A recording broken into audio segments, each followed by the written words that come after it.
The York Regional Police Community Safety Village is pleased to announce the launch of our virtually accessible educational programs. This series of videos covers a range of safety themes such as when to call 911 and how to practice safe internet browsing, as well as a selection of tri-service themed read aloud stories. With these unprecedented times where students are unable to physically visit the Community Safety Village, we wanted to continue to provide our safety messages in an exciting and interactive way. We look forward to the day when we can welcome you back to the Community Safety Village in person.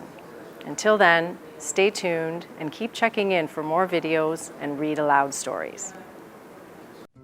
We acknowledge that York Region extends over lands originally used and occupied by Indigenous peoples. And on behalf of York Regional Police and the community it serves, we thank the Indigenous peoples for sharing this land. We also recognize that we are located in an area covered by the 1923 Williams Treaty, and that the Chippewas of Georgina Island is our closest community with which we strive to build a cooperative and respectful relationship.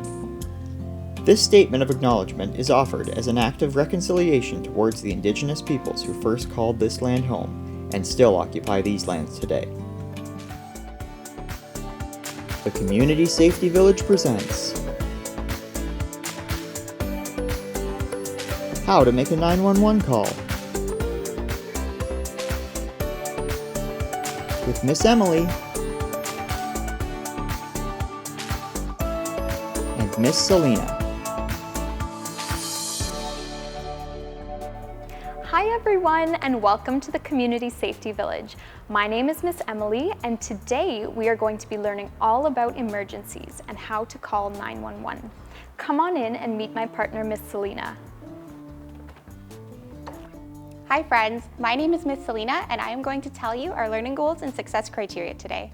We are learning the difference between an emergency and non-emergency. We are learning how to make a 911 call in an emergency. And we are learning what services can help when you call 911.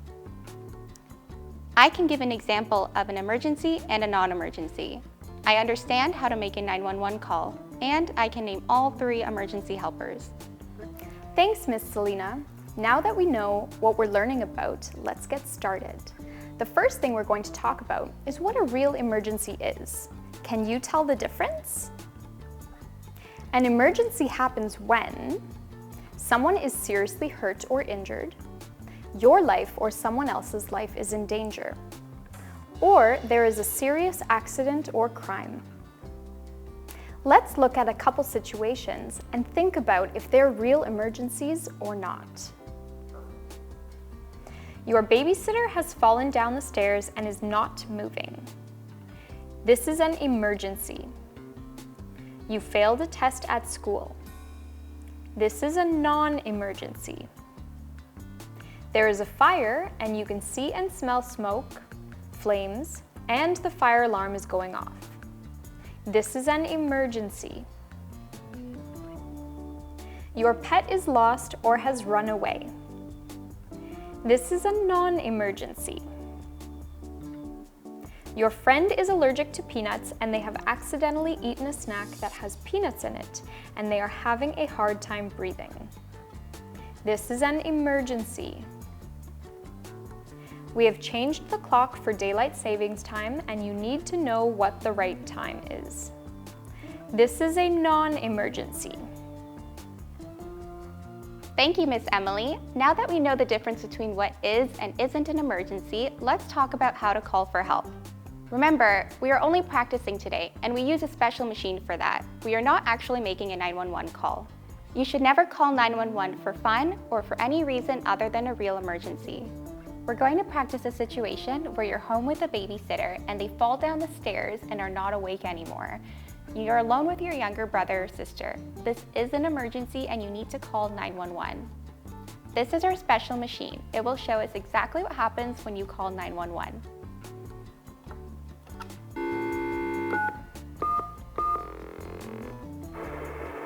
You've reached 911. Do you need police, fire, or ambulance?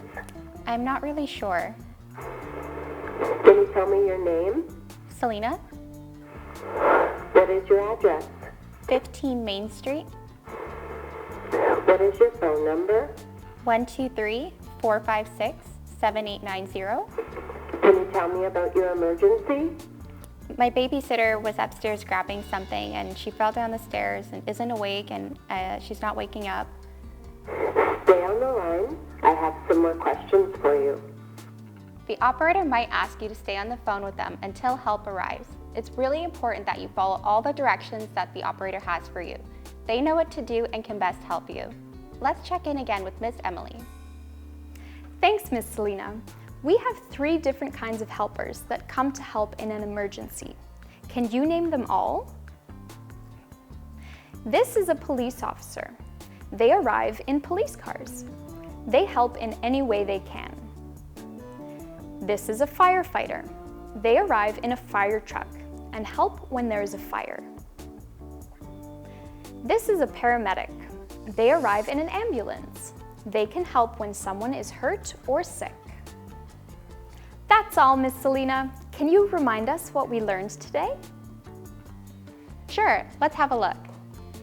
Today we learned how to tell the difference between an emergency and a non-emergency.